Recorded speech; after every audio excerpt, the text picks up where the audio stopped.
One question I increasingly hear goes like this. People say to me, look, I can see that Jesus is very compelling and very attractive, and I think that he's worth looking into, but what about all those Christian leaders who have behaved in appalling ways and, quite frankly, would turn me off Christianity? And that's a very tragic, very sad question, but I can totally understand where it's coming from.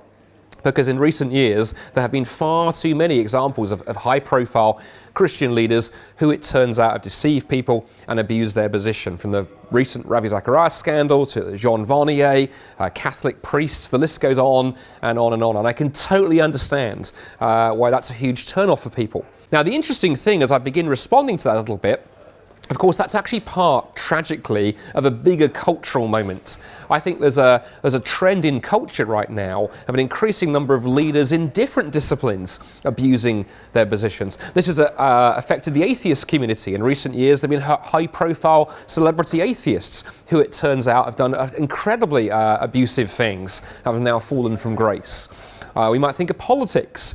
I'm recording this in Scotland, where we're in the middle of a political scandal that's been embroiling our Scottish Parliament for over a year now, and quite frankly, nobody comes out of that smelling of roses. But the interesting thing is, of course, when it comes to Christian leaders, I think people expect Christian leaders to behave a little bit differently.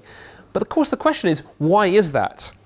Because after all, if atheism is true, then what's wrong with a leader using his or her position for personal gain? What's wrong with taking the power and the influence you have and using it to acquire influence and money and power and self-aggrandizement? What's wrong in atheism with that? But all of us instinctively rebel against that. We would have no time for a political or business or church leader saying, you know what, I've got power, I'm going to use it for my own ends. We expect leaders to behave differently. Why is that?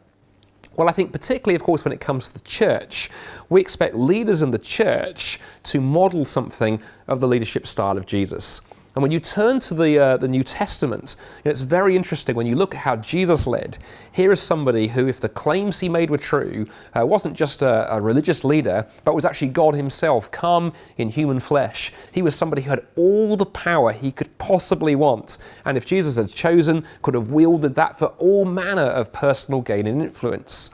But instead we don't see that. Instead we see Jesus investing his time in those who can give nothing to him. He invested his time in the poor and the marginalized, those on the fringes. We find him regularly giving power away and serving others. And ultimately, of course, we find Jesus laying his life down for others. In Mark's Gospel, chapter 10, verse 45, Jesus said that he had come to give his life as a ransom for others and to quite literally give out the very last drop of his blood to serve other people.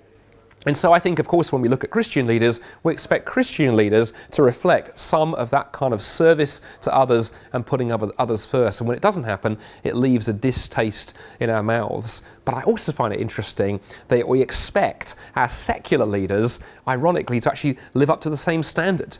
In fact, a few years ago, I remember meeting an individual in the States who ran a management training company. He was a Christian, and he said with a smile that he taught a leadership style based on Jesus.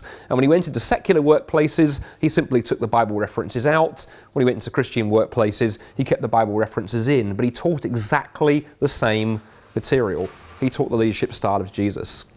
So when we look at church leaders who fail, yes, it's tragic. And yes, it's sad, and I can understand people getting angry, and if you've been personally hurt by a Christian leader who has abused his or her position, my heart goes out to you. But I encourage you, don't stop there. Ask yourself, why is that so offensive? And let that remind you it's offensive because it distracts you from what true leadership should look like. Try and look past that terrible example of somebody claiming to be Christ's ambassadors but letting you down. Look past it to Jesus himself, the one who demonstrated what true leadership looks like, especially when he laid down his life, when he laid it down for me and he laid it for you, and he gave the ultimate example of what genuine servant sacrificial leadership should look like.